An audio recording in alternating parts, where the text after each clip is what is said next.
All right, good morning. So we're continuing the face carving class, so I'll be your instructor for faces. In an attempt to make it more easy for people to see, I'll be carving over here in the light, and you can watch my handiwork up there on the big screen. Hopefully y'all can hear me in live time here. So, last week we started with faces, and we're going to continue on, and I wanted to make clear that we are not the be-all and end-all on faces. What I'm doing is I'm providing a template so that we can take a stick and set it in the template and draw the notches on the corner of our stick to make it easy to space out the proportion for faces as we go. This is the first step in creating the profile so that when we look at the cuts that we've made in our stick, it will look like this. We start with the drawing of the notches from the template, and then we simply cut them in with a knife. And remember that these are simply for placement and scale. They are not the be all and end all. If I'm to make a specific face, I would make my template change in a way that would account for deeper cuts or longer nose or features that are more in proportion to the face I'm carving. But if we look at this set of notches from the side in the camera, we can now almost see the nose take place here. Right, that's top of the nose and the brow ridge, and then here is the underside of the nose. And from there, what we do is we draw on the width of the nostril and the width of the nose at the bridge. And these lines I'm drawing now would be the eyebrow. So your eyebrow, if you feel it with your finger, pretty much traces the line of your skull as it goes around your eye socket. So we are just roughly estimating and approximating the placement of the eyes and the eyebrows here. You can see the lines I've drawn on here. And what I want to do is I want to use that for placement. And I start with a series of gouges here. I got a large gouge, like a number 9. Can you see that against my finger? Number 9 by about a half an inch. And what I can do is I can take out a lot of the wood right next to the bridge of my nose fairly quickly. And what that does is it sets the eye socket in.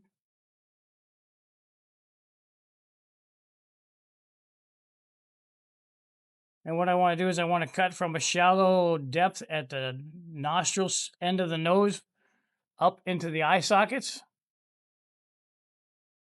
and make it fairly deep on both sides of the bridge of the nose.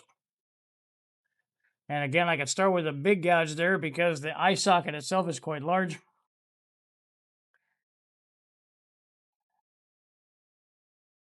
And I just cut right up the side of his nose on both sides, shallow at the nostril and deeper as I go up towards his eye socket. And again, this is pretty much just for a quick wood removal around the eye sockets. And again, there's quite a bit of the work. So you see how I got the profile. My socket is deep near the bridge of my nose. All right. And my nose is pretty square. And then what I do is I move on to a different gouge. It's another number 9. Let's see if we can get it on the camera here. Put it against my finger for contrast. It's a number 9, probably about 3/8 to a quarter. What I do is I just carve up the side of the nose again, and I cut more deeply towards the tear duct of the eye or the inside corner where it meets the nose. And I do that on both sides.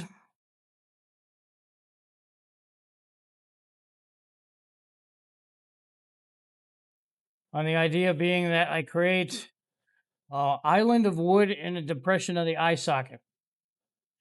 So I know it's moving quickly. I'll stop here in a second.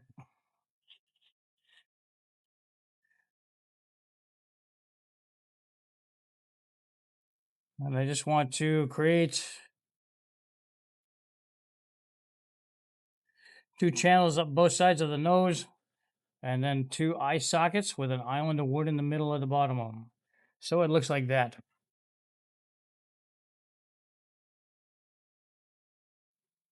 And you can see that they're cutting pretty deep. So when we look at it from profile, the eye socket is back from the bridge of the nose here. All right. All right. And again, what I do is my eyes give me a scale for my head. So when I look at a face, the whole width of the face from finger to finger on the side of the stick is 5 eyes wide. So if I'm drawing faces details on here, the space between my eyes is 1 eye width. Each eye is 1 eye width. And then the space on the outside is 1 eye width. So I should have 5 eye widths across my face. So one in the center.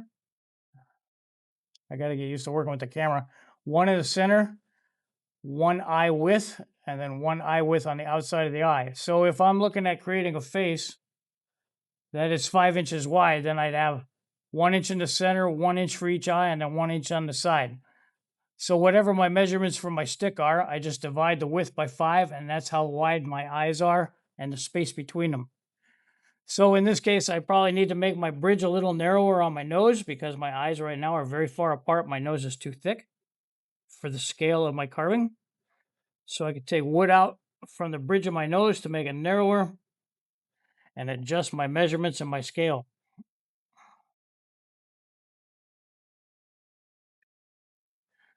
And then I can redraw my eye width. And again, these are approximations. I'm not looking for specific facial details. I'm not looking for carving any likenesses of people. All I want is for people to learn how to create the facial shape. All right. And then what I can do, now that I have the space and width of my facial features, I have the eye sockets, I have the width of bridge of my nose, I can move down here and I can shave the corners of my nose off. No one has 90-degree angles on their nose, so I just cut those off at a 45-degree on both sides. And I set my nose in at the base, so you can see now that it's not 45 degrees there. And on the other side, so I've notched them in. Okay. And of course, last week we talked about the fact that the smile line comes down from the top of the nostril. So wherever I want my nostril to be on my nose, I can draw that on. Okay, so I put some lines right there. Hope you can see them on there. And then I can come in from the side with a gouge that's about the same size as the nostril, and I can carve in from the side. And I can cut those nostrils in. 1, 2. And with a knife, I cut those tabs out. And when I look at it from the side, angle with the camera here, I can see that I have a knife cut from my gouge that shows the definition of my nostril right there. All right. And the depth of my nose is always, again, from the tip of my nose here to where it meets the lip is the same distance as it is from the tip of the bottom of the nose where it meets the lip to the back of the nostril. So this should be about the halfway spot right here for the depth. And what I can do is I can cut my mouth mound back until my nose and my nostrils stand out.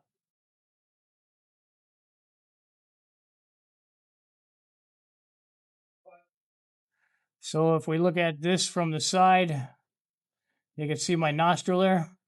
Everybody see it? All right. And I would draw my smile line down from that line right there at the top of the nostril on both sides. So a couple things to keep in mind. The width of the base of the nose across the bottom of the nose is about the same distance as it is from eye to eye. Unless your caricature or your facial features have a swollen nose, perhaps an older man or a drinker, but the nose of a lady is going to be as wide as the distance between her eyes. And the mouth, wherever you decide to put the mouth, is going to be as wide as it is from pupil to pupil. So if the center of my eyes are here, my mouth is only going to be that wide. Okay, so these are estimates, but they're pretty good for proportion and scale. And so what I can do is if I want to make this person smile, Now, of course, I change the length of the mouth and draw the curvature at the corner of the mouth up. Or if I wanted them to frown, it will be a shorter mouth. So if center of my eyes give me scale, I can draw the features on my face so that I've got a pout and my mouth is smaller and shorter.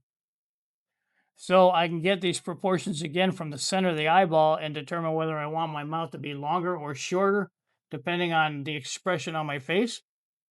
And then, of course, the smile lines will come down and probably touch the corners of that face. So if I'm talking to a man who's been around for a bit and they have a distinct difference between their cheeks and their smile lines, well, then if that older man is smiling and his mouth is wider, then the smile lines will probably come down almost to the corner of that smile line. If I'm carving a man's face, I could use a big V tool. Let me see if I can find a big V tool. Here's one right here. Big V tool. All right, huge V tool. And I can honestly cut in the smile lines with a V tool and go right up to the top of his nostril. How quick and easy is that? I find that a lot of us are just afraid to take wood off, and so we are not making the features as deep as necessary. But the fact is, we're not looking for perfection, we're just looking for the effort. So if I put the smile lines in here with a deep V tool, and I cut right up to the top of the nostril, I get smile lines that are quite deep.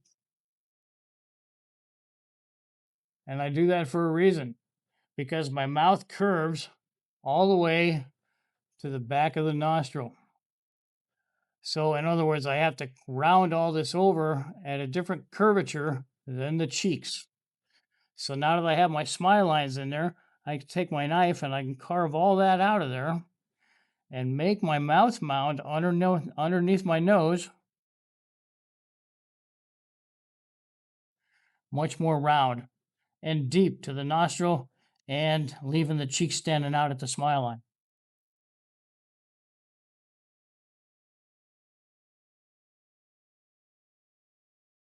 So it's a matter of taking enough wood out.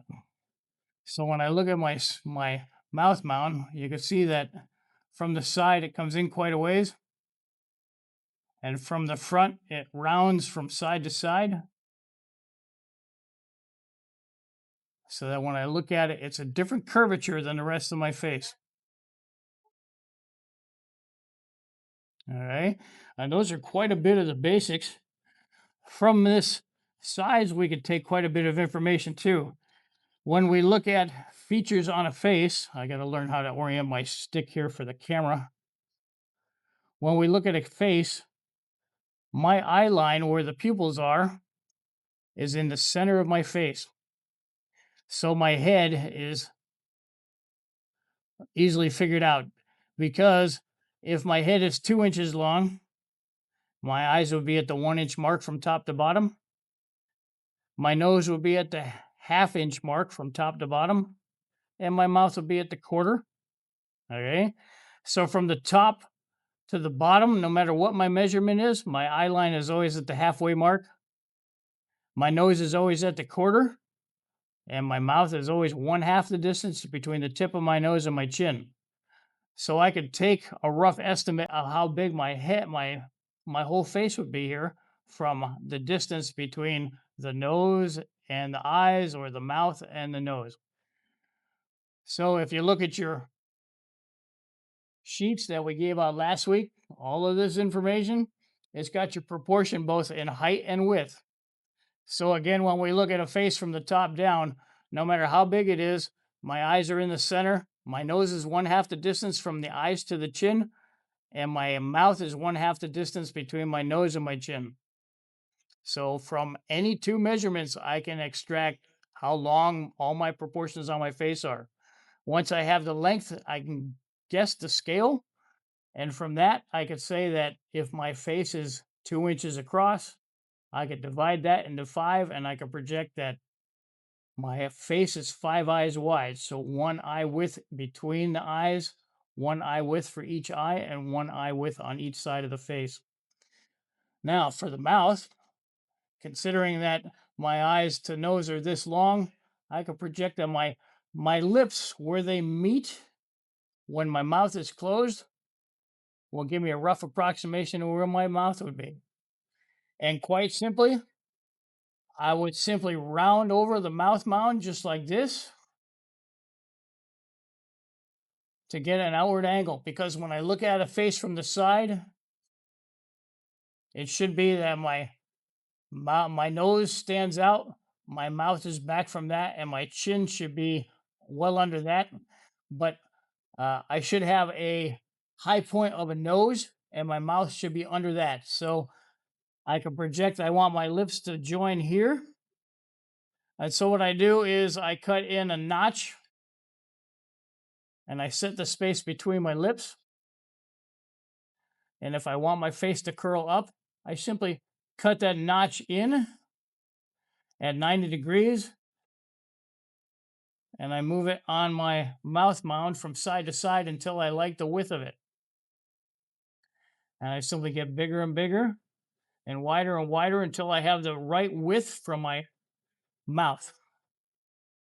Now, the problem here is that my upper lip should stand out from my bottom lip. No matter whose face you look at, the lower lip is in from my upper lip. So I want to trim the bottom lip back and leave the upper lip outstanding.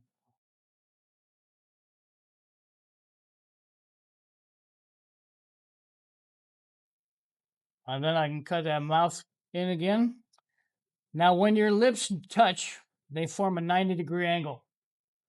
So if you cut 90 degrees here across the smile line, that is where his lips meet. Pretty simple.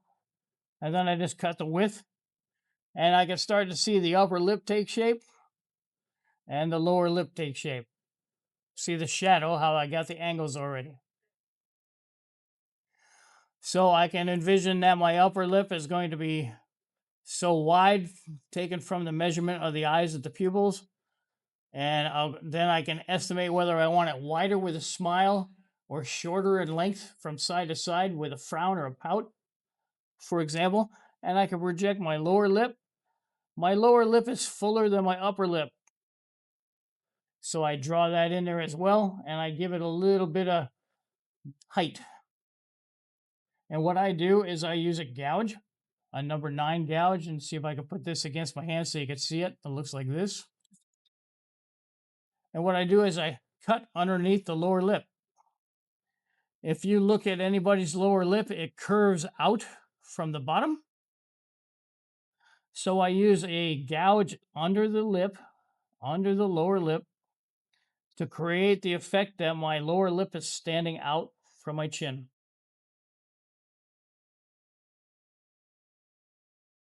And when I look at it from the side, let me get the other side here. There we go. We start to see that my lower lip is still standing out a little bit. My lower lip should be inside. My lower lip protrudes too much. So I continue to cut that down until I like the placement of it.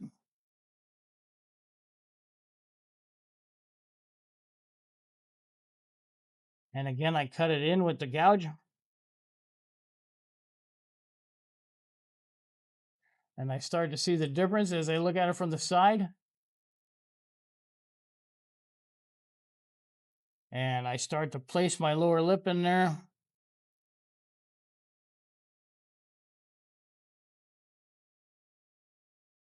And carve the bottom down at an angle so that my lower lip comes out of my face at a slight curvature like this. I gotta admit, it's difficult to do this in front of a camera. But you start to see the mouth placement there. Okay. And what we want to do is we want to get all the rough placement without doing a lot of detail because we still got details on the face. So I take the corners off the side of the nose and I narrow the bridge. I don't want to carve the mouth before I've carved the rest of the face, because if I do, then I create details in one place that do not suit the rest of the scale in proportion to the rest of the details on the face. So I'm still doing a rough approximation of where I want the features to be. All right. And what I can do now is, now that I have my nose set for a lot of its width, I got the bridge of the nose narrow, the base of the nose wide for the nostrils. What I can do is I can again press my gouge in here and shape the nostril on both sides. And I can use the tip of my knife to set those nostrils in. And I'll show this again to everybody. It takes a little practice, but I can cut a chip out of here so that the smile line seems to wrap around the upper side of the nostril, and it creates a notch.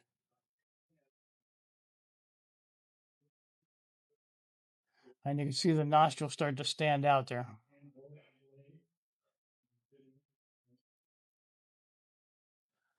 All right. And I can anticipate now where I'm going to have my eyes. So my eyes are a ball inside my eye socket. So I draw the circle that shows the placement of my eye.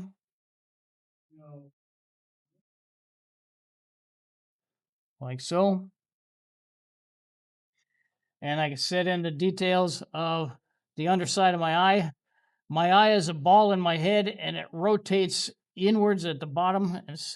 It's if you look at anybody's eye from the side, the eye stands out farther at the top than the bottom. So I carve the area of the tear ducts, and where the nose comes into the cheek, I carve that deeper. Oh, can we see that? And you start to see how I now have eye mounds here for the eyeball. And the bottom of my eye is cut in deeper than the top of my eye.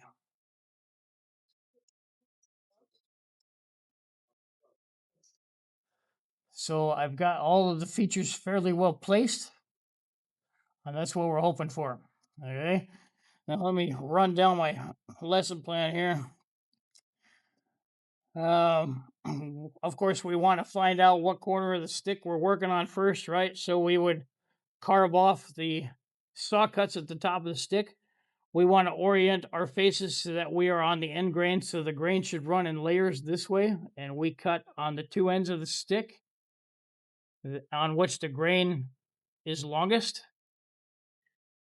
We want to cut the profile notches, but of course, when I do a custom face, those notches could be longer or shorter.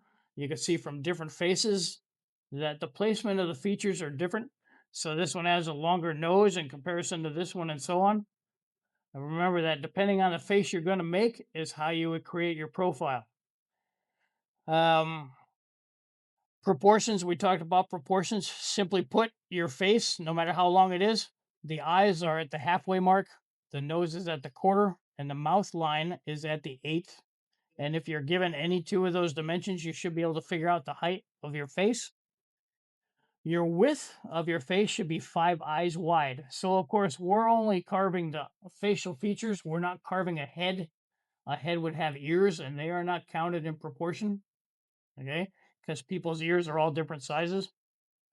But a face should be 5 eyes wide. So if my face is 5 inches across, it should be 1 inch between the eyes, 1 inch for each eye width, and 1 inch on the side of the face on each side. Facial details should be carved in more ways than looking at it this way. If I look at my face when I'm carving it from straight on, so from the tip of the nose into the face, for all I know, my eyes now are out of depth. In other words, one is higher than the other, and I have no sense of depth in my carving. If I want to check features in my carving, what I want to do is I want to lay the stick down and look at it from the end of the stick so that I could see the height difference of the features. By looking at it this way and rotating it in my line of vision, I could see height and depth in comparison side to side. So I never want to carve a face looking at it straight on from the front because that is very limiting. I believe I've shown you the basics for carving the shaped face and setting your features in there. And we could demonstrate that for anybody who'd like to see it again. I'll be here all day. Um, we've talked proportions for the difference between men and women, depending on what you're carving. A woman's face is smoother, so you're going to use gouges instead of V-tools and knife cuts. If you're carving an older man, you want to use knives and V-tools. If you're carving children and women, you want to use gouges. If you're carving women, the noses are thinner and narrower. The features are generally longer, the lips are fuller, and the eyes are bigger. They're usually going to have bigger cheeks, bigger smiles, fuller lips. Men are usually going to have wider noses, shorter, stumpier faces, and age will make their eyes very closed, and what you see of their open eyes will be very much smaller and more expressive. Women will have a narrower chin. So, in the shaping of the face of a man, we use the V tool and we set our facial details in very quickly with a V tool and a knife. On a woman, we would cut all of this away with a gouge so that we would have no deep lines. And because of the fact that a woman's face has more, you'll have to excuse it, more fat under the skin to create smoother profiles, you would use a gouge just like this, and you can see how that makes me carve a face that is rounder and more flowing without the heavy shadows or lines of age. And it's done by taking a lot of the wood off without making heavy lines. Okay, so you can see there it cuts down on shadow. There is depth generated by gouges and not by V tools. Okay, let's see what else we got. I hear a lot of people downplay their work and their skill. I got to say, folks, this isn't something you're going to get in one shot. The only way you're going to get better is to keep trying and play with it and have fun. If you think that you're doing poorly, you're overly critical of yourself. The most important thing to do now is just take $3 of wood and get all the instruction you can from it and not worry about the results. We're not looking for perfection or a specific character. We're looking for features in the proper place at this point. So quite a bit of what I just showed you is great for placing the features. Creating a specific look or person happens later. So at this point, just learn proportions in the process and then repeat it over and over again all the way down the stick. What I'm hoping you'll do eventually is start with the 8 placements for the notches on the board and carve the first step on the first one, then create the eye sockets in the second one, then the nostrils in the third one, maybe the mouth mount in the fourth one, and by the time you're done, you'll have the process on what is called a story stick. Okay,